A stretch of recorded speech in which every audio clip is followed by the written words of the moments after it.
له ټولنیزو رسنیو سره زموږ برخورد. ټولنیزې رسنۍ دا مهال پر عامه افکارو د کنټرول یوه اساسي وسیله بلل کیږي. د ټکنالوژۍ په برکت خواله رسنیو او ارتباطي وسایلو په لوړه کچه پرمختګ کړی. اوس موږ په لوړه کچه ځیرک موبایلونه کاروو چې انټرنیټ د نړۍ له هر کونج سره وصل کړي یو. د موبایل له پرانیستلو سره جوخت د خواله رسنیو په ګرداب کې ډوبیږو چې ذهن مو له همدې ځایه تغذیه پیلوي.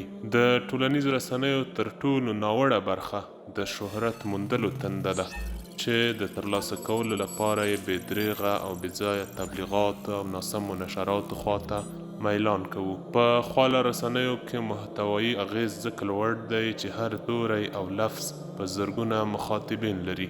دغه راز پوښښ نهایت چټک دی، په څو ثانیو کې د نړۍ هر کونج ته رسیږي. په همدې اساس د خواله رسنیو کاروانوالو لپاره څو مهم ټکي. لومړی، تر ټولو مهم دا چې خپل څارونکي او لیدونکي وپیژنو.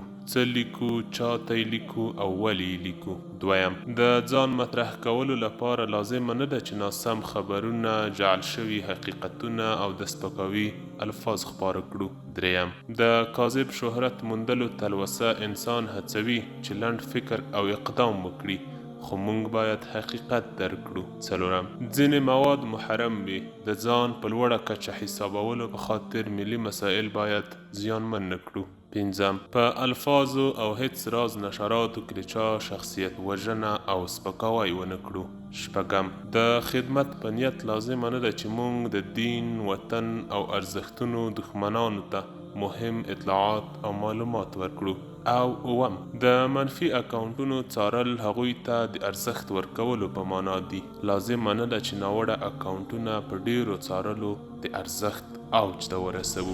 د خواله رسنیو د ناوړه نشراتو له منفي پایلو ناخبره عوام د کاذب شهرت په حماقت کې لویږي. دوی له رسنیو په لوړه کچه متاثره کیږي. بله مهمه یادونه دا چې ځینې کسان د دوستۍ په نیت تخریب کوي. دوی د عدم توجه او نه دقت له امله خطا کیږي.